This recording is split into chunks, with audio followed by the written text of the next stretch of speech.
तो चलिए दिन की शुरुआत में शुरू करेंगे पहली खबर के बारे में। पश्चिम यूपी में बीजेपी का नया चुनावी रणनीति। जी हाँ, उत्तर प्रदेश की राजधानी में पश्चिम यूपी से हमेशा से ही चुनावी दृष्टि से सबसे महत्वपूर्ण क्षेत्रों में गिना जाता रहा है। 2027 विधानसभा चुनाव की तैयारियों के बीच भारतीय जनता पार्टी ने इस क्षेत्र के लिए नई रणनीति पर काम करना शुरू कर दिया है। पार्टी का फोकस केवल विकास और कानून व्यवस्था के मुद्दों तक सीमित नहीं है, बल्कि सामाजिक समीकरणों को साधने की कोशिश भी की जा रही है। इसी कड़ी में भाजपा पश्चिम उत्तर प्रदेश में अपने नए MY समीकरण को मजबूत करने की रणनीति पर आगे बढ़ने की कोशिश कर रही है। तो वहीं राजनीतिक जानकारों का मानना है कि मुख्यमंत्री योगी आदित्यनाथ विकास परियोजनाओं और प्रशासनिक उपलब्धियों को जनता के सामने रखेंगे, जबकि प्रधानमंत्री नरेंद्र मोदी अपनी जनाधार और लोकप्रियता के जरिए चुनावी माहौल को भाजपा के पक्ष में बनाने की कोशिश करेंगे।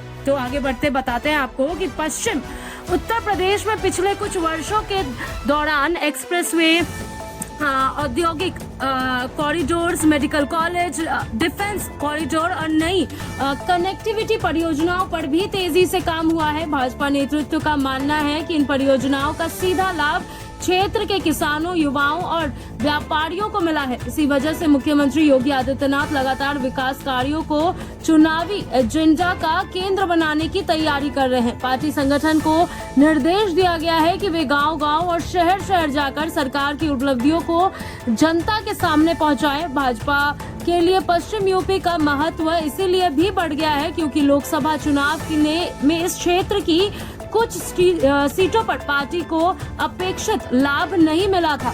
इसके बाद संगठन ने क्षेत्रवार समीक्षा की और पाया कि केवल विकास के मुद्दे पर्याप्त नहीं है, सामाजिक और जातीय समीकरणों पर भी उतना ही ध्यान देना होगा। इसी कारण पार्टी अब नए सामाजिक गठजोड़ या फिर मैं ये कहूँ कि गठजोड़ तैयारी करने के विभिन्न समुदाय के बीच अपनी स्वीकृतियां बढ़ाने की दिशा में कदम बढ़ाई जा रही है। तो वहीं राजनीतिक विश्लेषकों का कहना है कि भाजपा का नया MY समीकरण पारंपरिक राजनीति में थोड़ा अलग है। पार्टी पश्चिम यूपी में मुस्लिम समुदाय के उन वर्गों तक पहुंच बनाने की कोशिश कर रही है जो सरकारी योजनाओं, शिक्षा, रोजगार और व्यापारिक अवसरों से जुड़े मुद्दों को प्राथमिकता देते हैं। इसके साथ ही युवाओं को रोजगार, स्टार्टअप, डिजिटल सुविधाओं और आधुनिक बुनियादी ढांचे के जरिए अपने साथ जोड़ने की राजनीति पर भी जोर दिया जा रहा है। भाजपा का मानना है कि यदि विकास और कल्याणकारी योजनाओं का लाभ सभी वर्गों तक पहुंचता है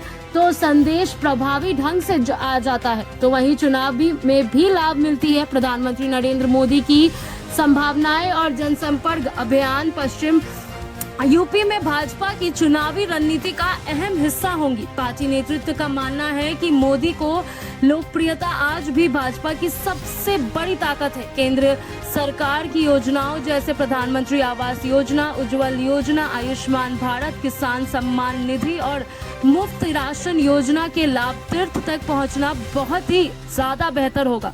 तो वहीं भाजपा अपने समर्थन आधार को और मजबूत करना चाहती है। चुनावी माहौल बनने के साथ प्रधानमंत्री की रैलियां और रोड शो को भी भविष्य में विशेष महत्व दिया जाएगा।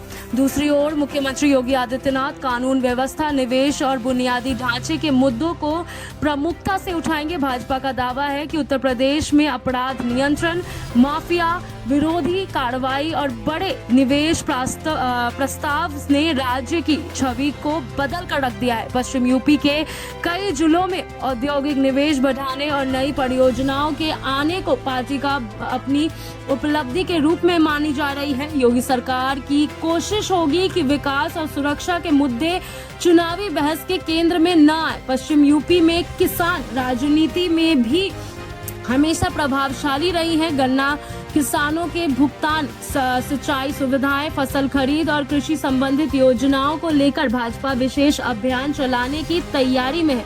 पार्टी का मानना है कि यदि किसान वर्ग को यह विश्वास दिलाया जाएगा कि सरकार उनकी समस्याओं के समाधान में लगी हुई है तो कहीं ना कहीं इसका सकारात्मक अवसर चुनावी नतीजों पर भी पड़ सकता है।